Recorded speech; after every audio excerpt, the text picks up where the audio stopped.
जय हिंद दोस्तों, मैं पप्पू चौधरी आपके अपने YouTube channel VS coaching centre में स्वागत करता हूं। तो दोस्तों आज जो है आप लोग के लिए बहुत ही अपॉर्चुनिटी है, यानी कि बहुत अच्छी खुशखबरी है जो कि आप सभी को आज जो है हम एक अच्छे टीचर से मिलाएंगे। हमारे कोचिंग के जो हमारे कोचिंग में टीचिंग करते हैं और जो है हमारे कोचिंग में बहुत सब सब्जेक्ट पढ़ाते हैं। तो चलिए दोस्तों, हम जो है आज अपने मतलब जो हमारे सहपाठी समझ लीजिए, मित्र समझ लीजिए, जो समझ सकते हैं, ठीक है। तो आज जो है बहुत अच्छे टीचर से हम लोग मिलने वाले हैं। तो दोस्तों आप सभी को तो पता है ही, जो हम मैथ पढ़ाते हैं उसके बाद जो है साइंस भी पढ़ाते हैं। तो अभी साइंस का तो स्टार्ट नहीं कर पाए हैं, लेकिन हम लोग जो है आगे स्टार्ट करेंगे। तो चलिए दोस्तों, आज से जो हम लोग यहाँ जो है सर आने वाले हैं, तो आर्ट्स पेपर को लेके जो है फोकस करेंगे। तो ये आर्ट्स पेपर आप लोग का यहाँ के लिए नहीं हुआ, 9, 10, 8 के लिए ही नहीं है। यह आर्ट्स पेपर आपका जो है 11, 12 यानी आगे जब तक आप कॉम्पिटिटिव का एग्जाम का तैयारी करते तब तक जो है यह काम आने वाला है। इसीलिए हम आप सभी से रिक्वेस्ट करेंगे, चाहे सीनियर हो चाहे जूनियर हो, ये वीडियो सबके लिए लाभदायक है। और सभी से रिक्वेस्ट करेंगे पूरा वीडियो को बिना देखे नहीं जाइएगा। तो दोस्तों हम जो है बुलाना चाहेंगे हमारे सर उज्जवल सर को। Welcome to Ujjwal sir. Thank you Pappu sir, आपने अपने इस कोचिंग में मुझे पढ़ाने का जो मौका दिया है, और मैं अपने बच्चे को बहुत सारा चीज़ सिखाने आया हूँ, अपने सहपाठियों को बहुत सारा चीज़ सिखाने आया हूँ। आज जो मैं क्लास लूँगा वो इतिहास का क्लास लूँगा, और इसमें जो है हम लोग मध्यकालीन भारत को पढ़ेंगे। ये जो है हमारे 6, 7, 8, 9, 10, 11, 12 और ऑल कम्पिटिटिव एग्जाम के लिए जो है लाभदायक रहेगा। तो हम अपने सभी दोस्तों भाइयों से निवेदन करेंगे कि आप लोग इस वीडियो को पूरा देखें और इस वीडियो का लाभ उठाएं। तो चलिए मैं स्टार्ट करूंगा अब। जी हाँ, बिल्कुल।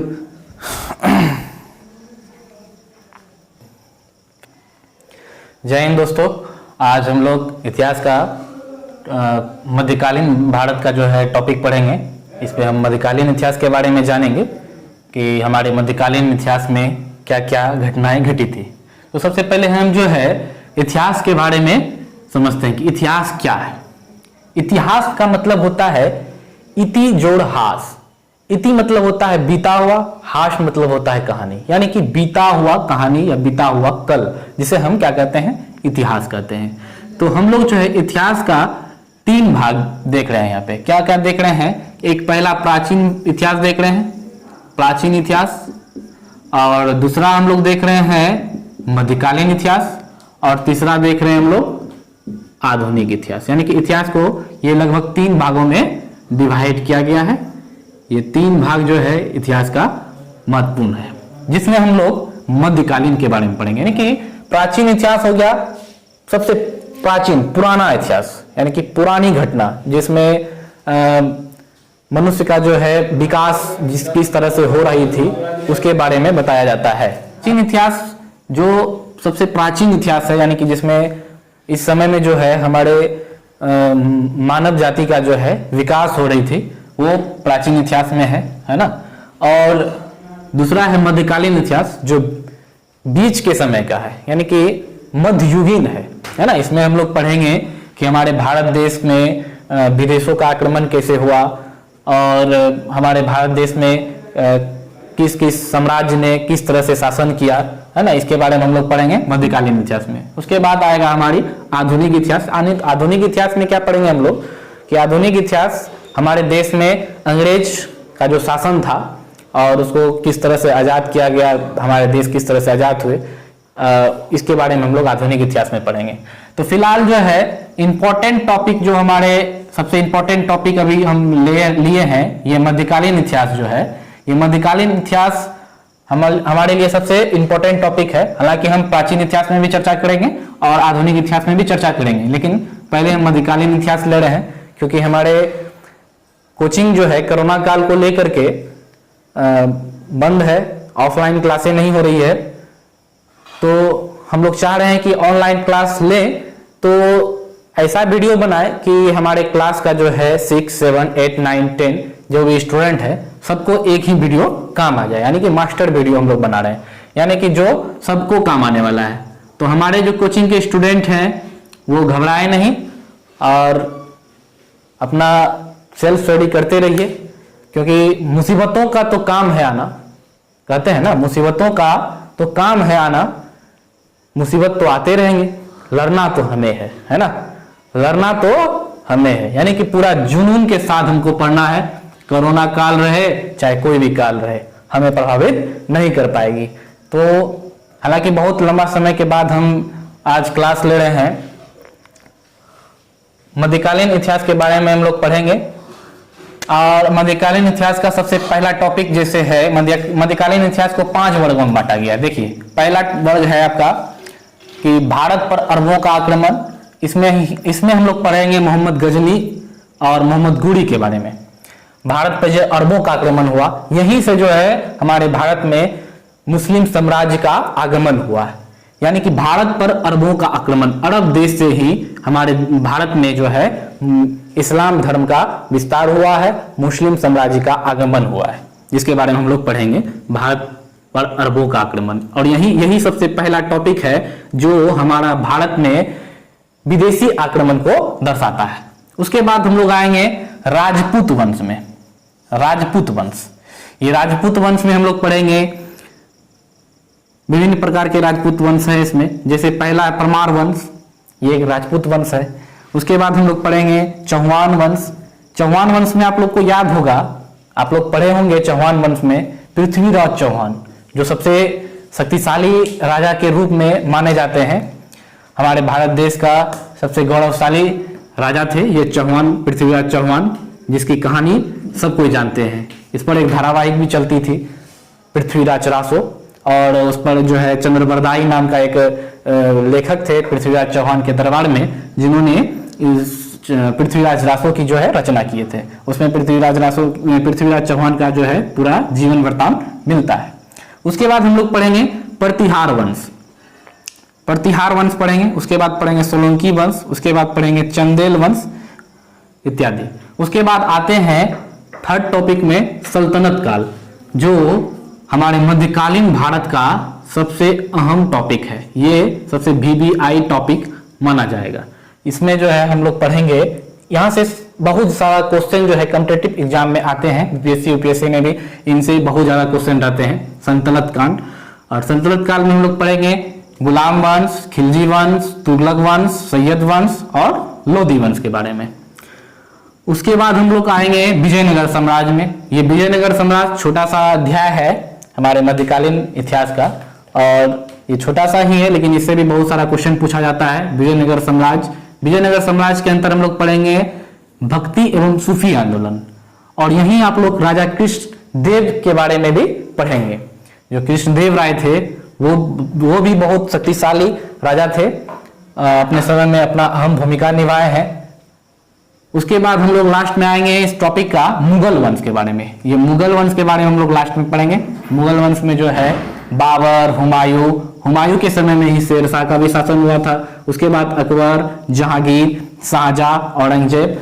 उसके बाद अंत में उत्तर मुगल काल का जो अंत होता है, उसका पतन कैसे होता है, इसके बारे में हम लोग पढ़ेंगे। इस मुगल वंश में अकबर सबसे प्रसिद्ध शासक के रूप में जाने जाते हैं, और इसमें सबसे खड़ूस शासक के रूप में जो है औरंगजेब का परिचय होता है। इसके बारे में हम लोग इसका जब डिटेल्स में जाएंगे तो इसके बारे में पढ़ेंगे।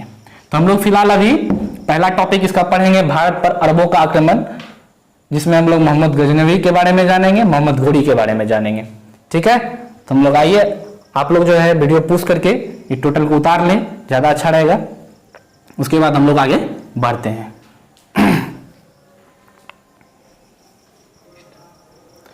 चलिए दोस्तों, अब हम लोग आगे टॉपिक में आ गए हैं। टॉपिक है भारत पर अरबों का आक्रमण। तो भारत पर जो है सबसे पहला विदेशी आक्रमण अगर कभी हुआ तो ये अरबों का जो आक्रमण है तभी ही हुआ। यानी कि अरब देश जो है हमारे भारत पर आक्रमण करना स्टार्ट किया, यही सबसे पहला विदेशी आक्रमण है। इससे पहले कोई विदेशी आक्रमण हमारे भारत में नहीं हुआ था। तो अरब देश से जो आक्रमण करने का सिलसिला हुआ वो सिंध देश पर पहले आक्रमण किए। कहाँ किया आक्रमण? पहले सिंध देश पर आक्रमण किए, धीरे धीरे वो सिंध देश होते हुए भारत घुसे, है ना। तभी हमारा भारत जो है एक अखंड भारत था। हमारे भारत का जो है बंटवारा नहीं हुआ था, हिंदुस्तान पाकिस्तान कुछ था नहीं, तभी अखंड भारत था और बहुत बड़ा क्षेत्रफल भी था, जिसमें हमारा जो है बहुत सारा शासक शासन करते थे। तो उसी समय भारत का जो है भारत पर जो है अरबों का आक्रमण स्टार्ट हुआ। इसका स्रोत है चचनाम। चचनाम एक ग्रंथ है, फारसी यंत्र है, जिसमें जो है ये अरबों का जो है भारत पर आक्रमण, उसकी विजय है ना, सिंध देश को किस तरह से विजय किया अरबों ने, उसका जो है कहानी ये फारसी यंत्र चचनाम में मिलता है ना। उसके बाद हम लोग आगे पढ़ते हैं कि भारत पर पहला आक्रमण जो हुआ, पहला मुस्लिम आक्रमण जो हुआ, वो अरबों के नेतृत्व में ही हुआ। किसके नेतृत्व में हुआ? अरबों के नेतृत्व में हुआ। सबसे पहला मुस्लिम आक्रमण जो है वो अरब के समय में हुआ, अरबों के नेतृत्व में हुआ। अरब देश से ही मुसलमान जो है हमारे भारत में प्रवेश किए। इसका उद्देश्य क्या था? आक्रमण करने का जो होता है ना कुछ उद्देश्य होता है किसी का। कोई भी देश किसी भी देश पर आक्रमण करता है, उसका कुछ उद्देश्य होता है। क्या उद्देश्य होता है? या तो क्षेत्र अपना राज्य का विस्तार करना, क्षेत्रफल का विस्तार करना, या फिर उसे लूट कर आ जाना, धन प्राप्ति करना, या फिर अपने धर्म का विस्तार करना। तो इसका उद्देश्य, पहला उद्देश्य था साम्राज्य विस्तार एवं धन प्राप्ति, यानी साम्राज्य का विस्तार करना, उसके बाद लूटपाट करके धन का प्राप्ति करना। उसके बाद इसका दूसरा जो टॉपिक है, इसका उद्देश्य जो है, दूसरा उद्देश्य जो है इस्लाम धर्म का प्रचार प्रसार करना। ये जो आक्रमण था अरबों का आक्रमण, उसका उद्देश्य था, पहला उद्देश्य था साम्राज्य विस्तार एवं धन की प्राप्ति, और दूसरा उद्देश्य था इस्लाम धर्म की प्रचार प्रसार करना, है ना। तो देखिए सबसे पहले जो आक्रमण किया हमारे भारत में, सबसे पहला आक्रमण जो है अरबों का जो किया, तो वो उबैदुल्लाह नामक एक शख्स थे, एक शासक थे उबैदुल्लाह, जो 711 ईस्वी में किया। उसके बाद 711 ईस्वी में और एक शासक थे जो बुंदेल नाम के थे, उसने किया। लेकिन ये उतना इंपॉर्टेंट नहीं है, एग्जाम की दृष्टि से उतना इंपॉर्टेंट नहीं है, क्योंकि इसको एग्जाम में पूछा नहीं जाता है उतना। फिर भी हम लोग जानकारी के लिए लिख लिए हैं, क्योंकि इसलिए पूछा नहीं जाता है इसे, क्योंकि इसका जो आक्रमण था वो असफल आक्रमण था। ये सफल नहीं हुए थे, आक्रमण करने का प्रयास किए थे लेकिन सफल नहीं हो पाए थे। तो इसलिए जो है एग्जाम की दृष्टिकोण से ये इतना इंपॉर्टेंट नहीं है। इंपॉर्टेंट यहां से है, बीबीआई इसको यहां से हम लोग मानेंगे। ये एग्जाम में बहुत बार पूछते हैं कि भारत पर जो है सबसे पहला विदेशी आक्रमण किसने किया था, अरब देश से जो किस आक्रमण किया था वो किसने किया था, तो वो आता है मोहम्मद बिन कासिम का नाम। ये मोहम्मद बिन जो कासिम है, इसने 712 ईस्वी में भारत पर सफल आक्रमण कर दिया। क्या किया? सफल आक्रमण। और इसका आक्रमण से ही हमारे देश में जो है क्या हुआ, इस्लाम धर्म जो है प्रवेश किया। और उसके बाद जो है हमारे देश में विदेशों का आक्रमण स्टार्ट हुआ। तो जिस समय मोहम्मद बिन कासिम सफल आक्रमण किए थे, तो उस समय जो है हरिश्चंद्र वर्मा के अनुसार कहा जाता है कि यह 712 ईस्वी की कहानी है।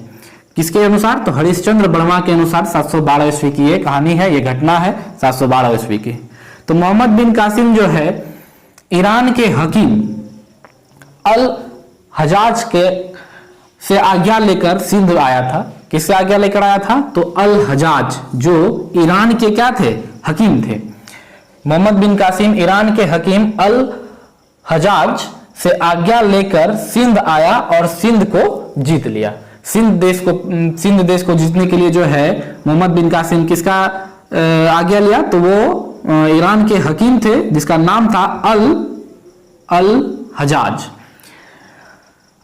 उसके बाद सिंध पर आक्रमण के समय जो है, सिंध पर जब आक्रमण किया इसने, मोहम्मद बिन कासिम ने जब सिंध पर आक्रमण किया, तो उस समय जो है ना अपना भारत का जो शासक था, जिन भारत पे जो शासन कर रहा था, वो राजा दाहिर थे। राजा दाहिर जो है चय का पुत्र और एक हिंदू शासक था। राजा दाहिर कौन थे? तो चय का पुत्र था और एक हिंदू शासक थे। जब सिंध देश पर जब आक्रमण हुआ और सिंध देश को जब जीत लिया गया अरबों द्वारा, तब इसका क्या क्या परिणाम हुआ और इसने क्या क्या प्रयास किया, इसके बारे में हम लोग पढ़ते हैं।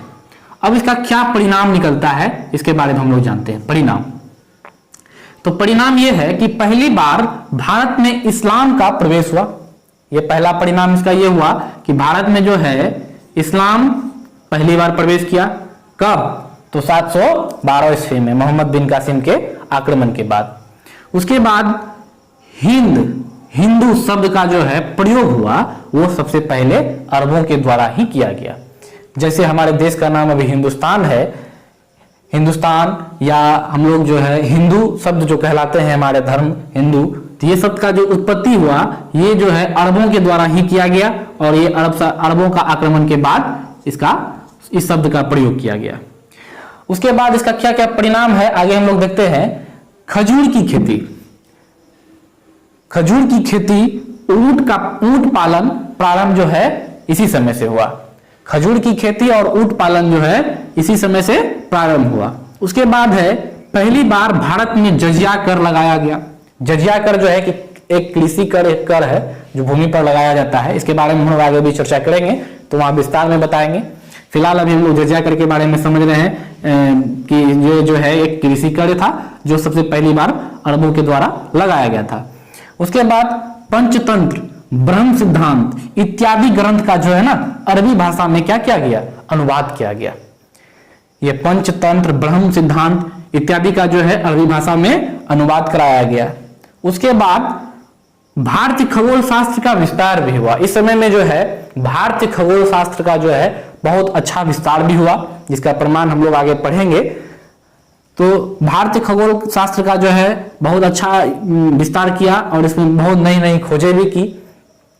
तो ये थे हमारे भारत पर अरबों का आक्रमण, जो पहली विदेशी आक्रमण भी कहलाती है। ठीक है दोस्तों, आज आप लोगों का यहीं तक रहेगा और नेक्स्ट क्लास हम लोग बनाएंगे इसका आगे अगला जो टॉपिक है मोहम्मद गजनवी के बारे में पढ़ेंगे। और आप लोग से निवेदन है कि आप लोग इतिहास की जानकारी अच्छी से लें और इस वीडियो को पूरा अंत तक देखिए और इससे लाभ उठाइए। और आपका बहुत इंपॉर्टेंट टॉपिक है ये, कॉम्पिटिटिव एग्जाम में भी बहुत ज़्यादा इंपॉर्टेंट है, इससे बहुत सारा क्वेश्चन आती है।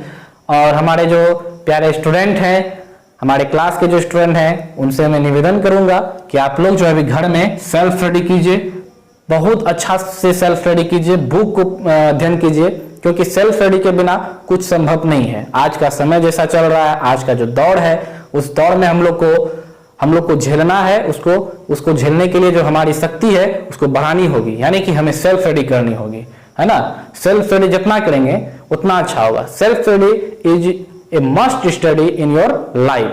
Self study is a must study in your life. और ये जो है आप लोग सेल्फ स्टडी करके अपना बुक पढ़िए। बुक में ये सब बहुत विस्तार में भी दिया हुआ है, हालांकि हम इंपॉर्टेंट टॉपिक को ही पढ़ाए हैं। आप लोग बुक पढ़िए, क्वेश्चन आंसर बनाइए। उसके बाद हम लोग जल्द ही आप लोग का ऑफलाइन क्लास स्टार्ट कर देंगे। आप लोग जो है निश्चिंत होकर सेल्फ स्टडी कीजिए, घर में पढ़िए, आराम से बैठ के घर में अध्ययन करते रहिए। ठीक है दोस्तों, धन्यवाद। जय हिंद, जय भारत।